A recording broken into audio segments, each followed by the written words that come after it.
Je sais qui est derrière. C'est pas ma tête qu'il cherche, il cherche la tête du chef de l'État. Vous êtes sans ignorer beaucoup d'abus dans les secteurs de la justice.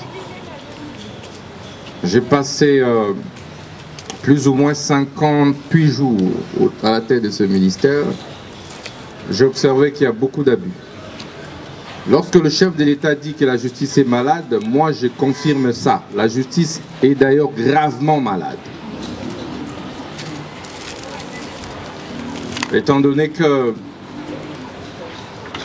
toutes les spoliations qu'il y a à Gombe ici,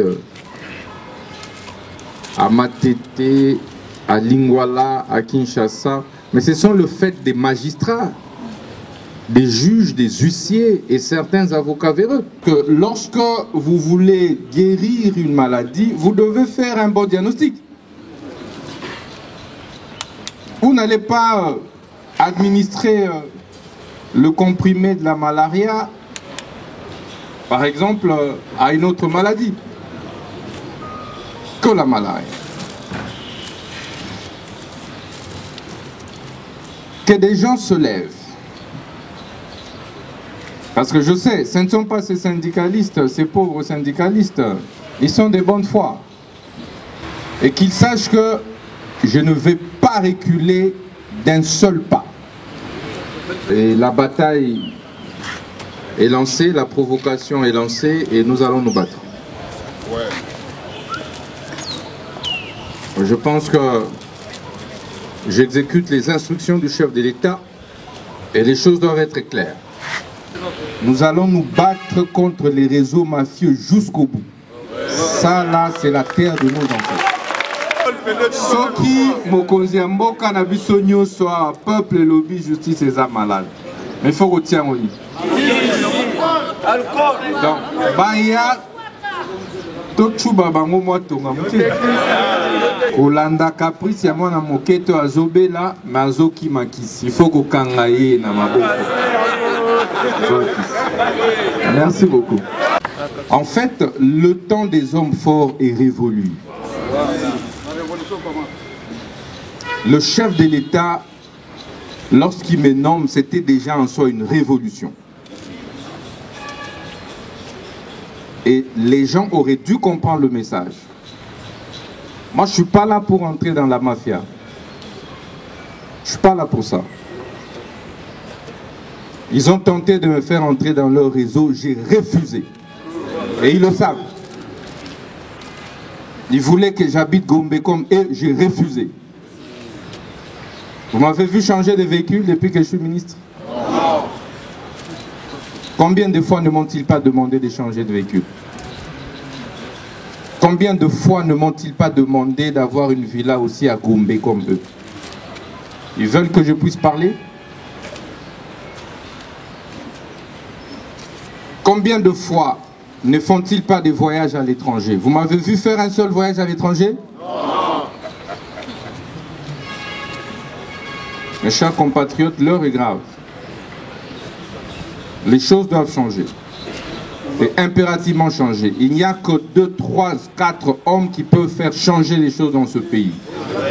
Et je suis inscrit dans cette ligne-là. De manière claire.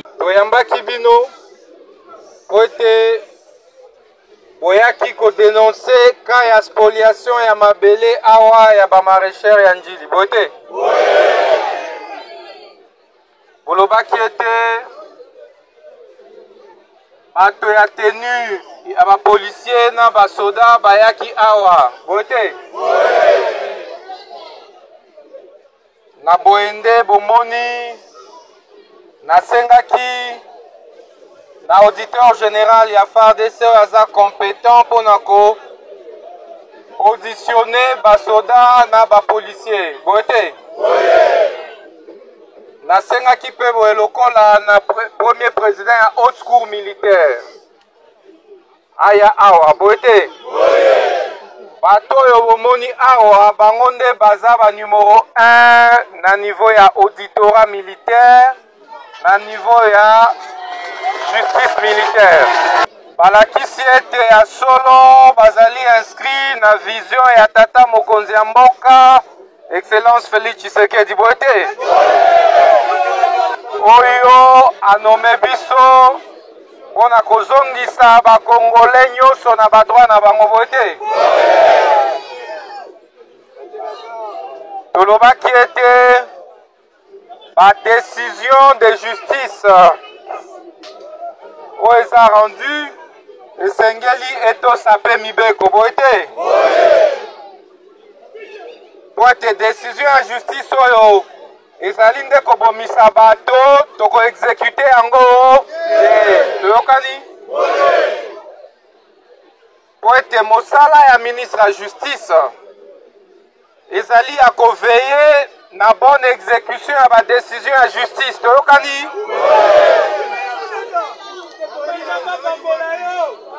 po ete badécision ya justice ezalaka rendu au nom du peuple bote eza na kombo ya peuple na kombo ya nani kombo ya nani peuple wana esengeli eyeba décision wana eza nini bote bote eza na kombo ya peuple bote décision ya justice ezalaka exécute na kombo ya mokonzi ya mboka bote na nde yango mibeko epesi ministre ya justice mitindo ya kovérifier exécution ya ba décision de justice toyokani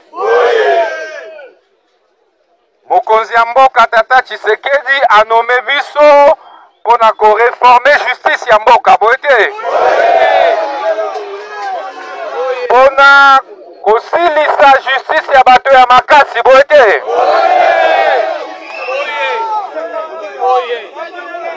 baboyende nalobaki sur ordre mitindo ya mokonzi ya mboka baescro nyonso bafoliome nyonso tokokangisa bango na justice bote nayambaki banotable ebele ya awa bote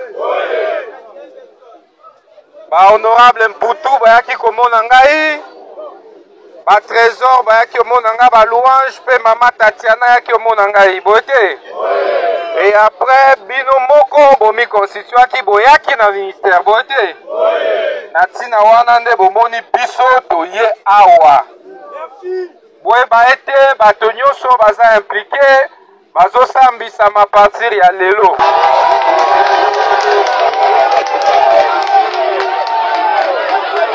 auditorat général oyo ezali awa ezwi mitindo ya kolandela mpe kokanga bandeko nyonso oyo bakozala implike na ka ya baspoliation mpe miyibi ya baterrain ya l'État.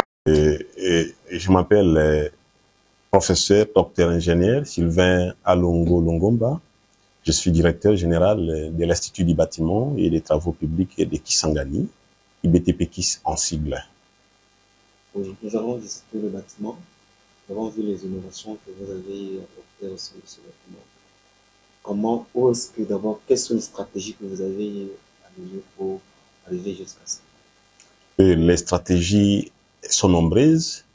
Premièrement, dès la prise de fonction, l'année académique 2021-2022, j'avais convoqué les conseils de l'Institut. Parce que vous savez, il n'y a rien dans un établissement d'enseignement supérieur universitaire qui dépasse ce qu'on appelle la planification stratégique. Et ces conseils avaient un seul point à l'ordre du jour, l'élaboration de notre plan stratégique. Et j'ai appris, c'était une matière nouvelle pour l'ensemble de la communauté universitaire. J'ai initié aux acteurs universitaires comment on peut élaborer les plans stratégiques. Nous avons élaboré notre plan qui contient 5 axes que je vais vous partager. C'est un plan important qui répond tout ce que nous venons de visiter avec vous. Et dans ces plans, on a défini nos objectifs d'ici l'horizon 2027.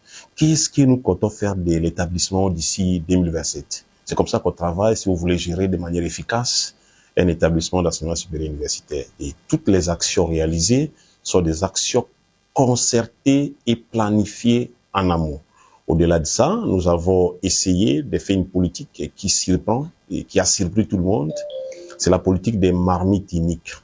Vous savez, au début de chaque année académique, il y a ce qu'on appelle la prévision budgétaire.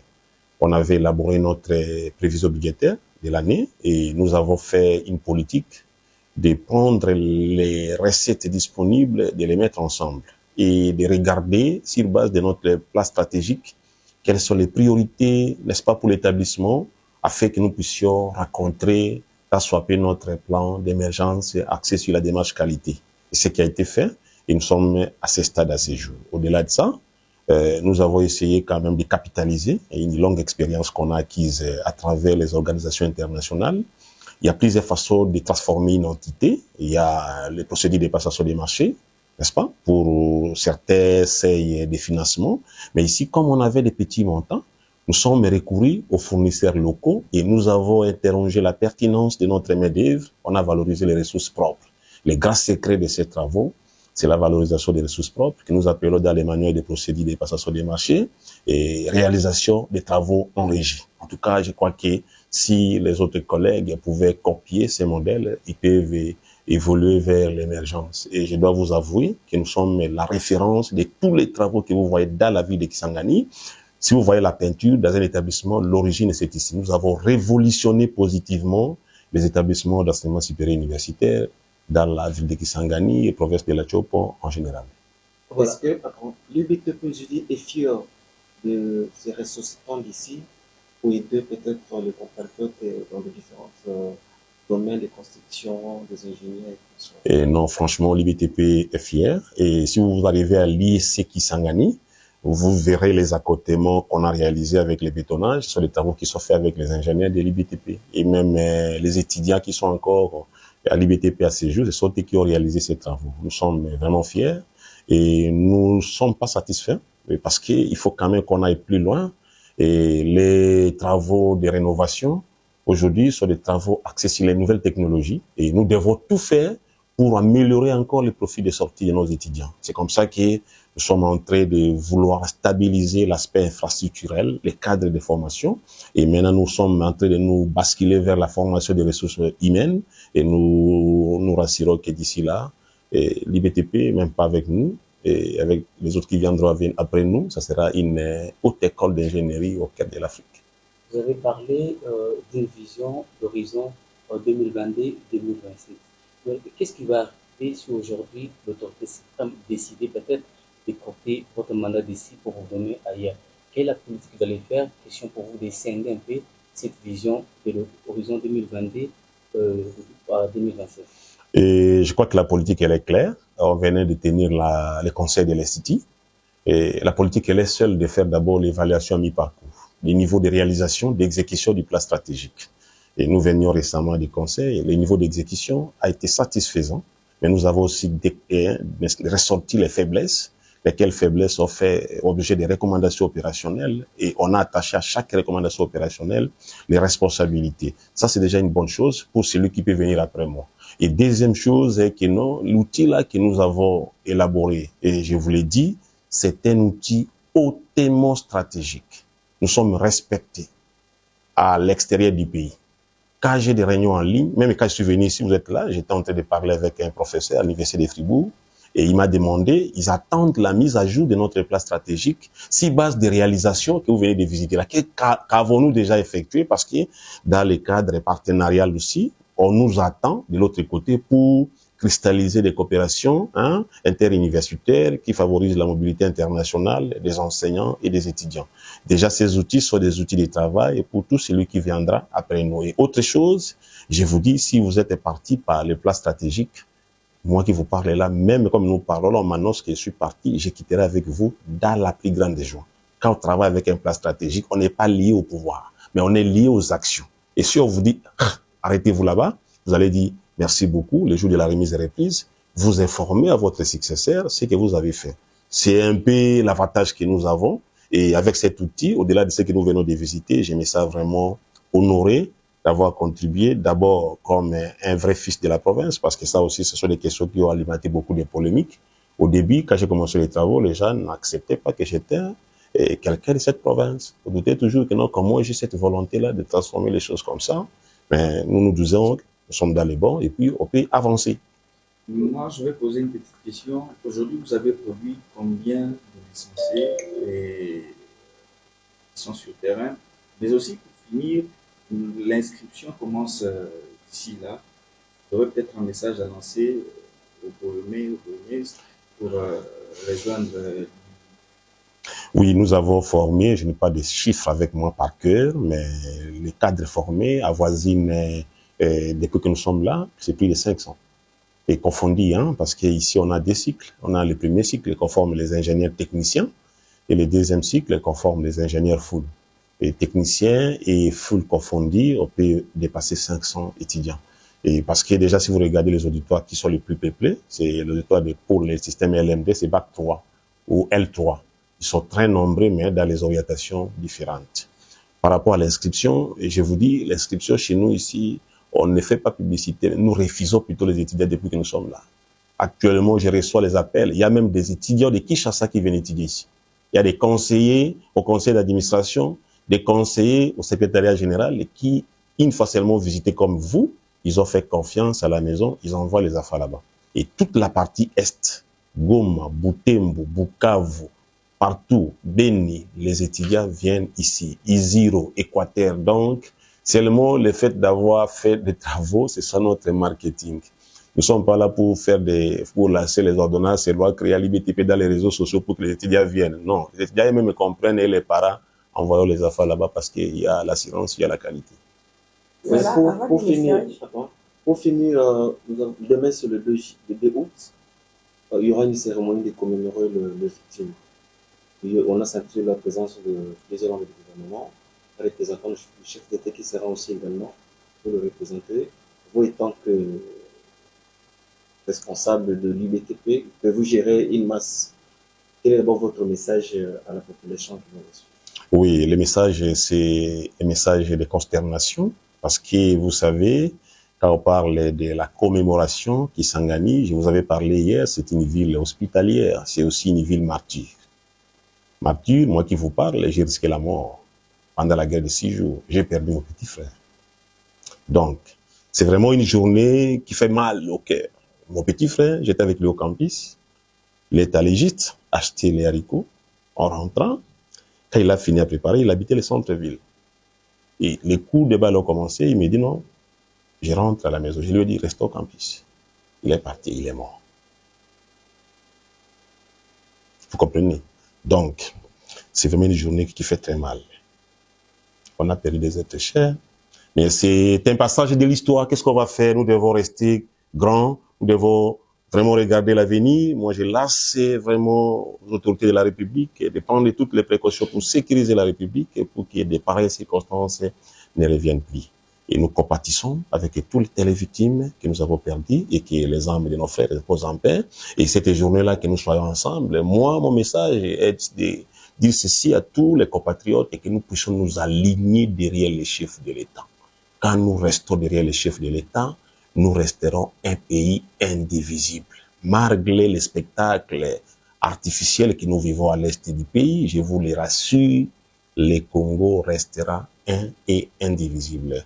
Donc, le fait d'avoir choisi Kisangani pour cet événement, je vous dis, c'est une réussite, c'est une victoire pour l'unité de la République. Voilà, monsieur le directeur, avant de chuter, je veux un peu savoir, parmi les membres du comité, il y a plus ou moins combien de femmes? Est-ce que vous ne parlez pas de femmes? Merci beaucoup. Malheureusement que moi, je ne désigne pas. Je suis choisi parce que normalement, les DG, les recteurs sont nommés par ordonnance, mais depuis un certain temps, depuis l'avènement du chef de l'État, président Kabila, on avait donné le pouvoir au ministre pour les DG et les recteurs de désigner et pour les collaborateurs de les nommer. J'ai été désigné par les ministres et le reste de mes collaborateurs sont des hommes et mon comité de gestion n'a pas malheureusement de femmes. Qu'est-ce qui a été à la base de ça? Il y a que le ministre qui nous a choisi qui connaît les raisons. Il ne saurait pas être son avocat par rapport à ses préférences des animateurs.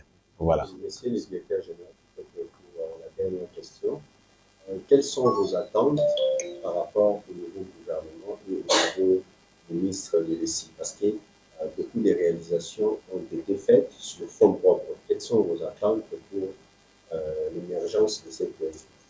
Oui, c'est une question que j'attendais. Elle est pertinente. Je crois que vous avez vraiment choisi la meilleure. Et nous attendons beaucoup de son excellence. Vous avez vu ce que nous venons de faire comme travail à l'IBTP. Ce sont des efforts qui méritent un encadrement de la hiérarchie et un soutien du gouvernement. Et j'ai fait le bio-ingénieur. Et ce que vous venez de voir là, je vous dirais que c'est rien parce qu'il manque une chose. On n'a pas de laboratoire. On ne forme pas un ingénieur sans laboratoire.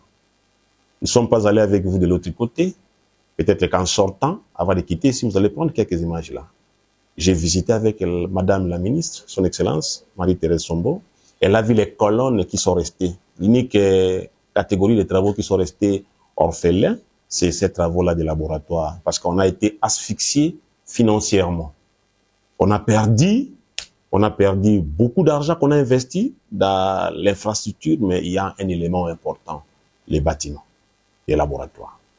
Nous cherchons, vraiment nous attendons un appui du gouvernement de la même manière qu'on a fait à l'IPEN, de la même manière qu'on a fait à l'INIKIN, de la même manière qu'on a fait à l'INIBU et à l'INBTP à Mbujimaï. Nous osons croire que comme Kisangani a été choisi, et Kisangani mérite ça parce qu'un laboratoire à l'IBTP, ça va desservir toute la partie nord-est de la République. Ça, c'est la première attente du gouvernement. Deuxième attente. L'établissement, et c'est une faiblesse, fonctionne essentiellement avec les professeurs visiteurs. L'établissement est resté 3 décennies sans professeur. Il y a seulement les chefs de travaux et les assistants. Et allez-y comprendre, cela constitue un choc financier important pour le recrutement des professeurs visiteurs. Et cela nous consomme beaucoup d'argent chaque année académique. Qu'est-ce que nous attendons comme alternative et que nous attendons l'accompagnement? J'ai proposé à son Excellence, elle est passée sur 2 alternatives. La première, c'est de favoriser le recrutement des professeurs à temps partiel. Ça se fait partout, même en RDC. C'est-à-dire que vous êtes professeur à l'INIKIN, à la faculté de Polytechnique.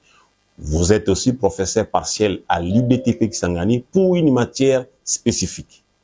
Deuxième chose, c'est de nous appuyer. On a élaboré un projet de mobilité interuniversitaire avec les professeurs congolais et les professeurs belges, français et suisses. Et cette mobilité-là représente X montant que nous allons soumettre au gouvernement pour que le gouvernement puisse nous apporter un soutien financier. Comme ça, si ces enseignants-là viennent, ils viendront dans un cadre d'un projet précis de mobilité interuniversitaire. Nos finances seront affectées à autres postes budgétaires pour l'émergence de l'établissement.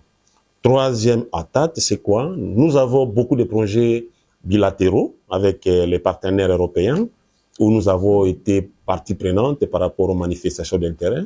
Nous attendons aussi l'accompagnement du gouvernement pour nous donner ces marchés, lesquels marchés prévoient à la fois la formation doctorale et la construction des laboratoires. Et si nous avons ça, aussi, la question soulevée par votre collègue, et qu'est-ce que nous faisons pour les inscriptions? Nous sommes débordés. Les infrastructures que nous venons de visiter ne représentent rien par rapport au nombre des étudiants. Nous avons des effectifs galopants.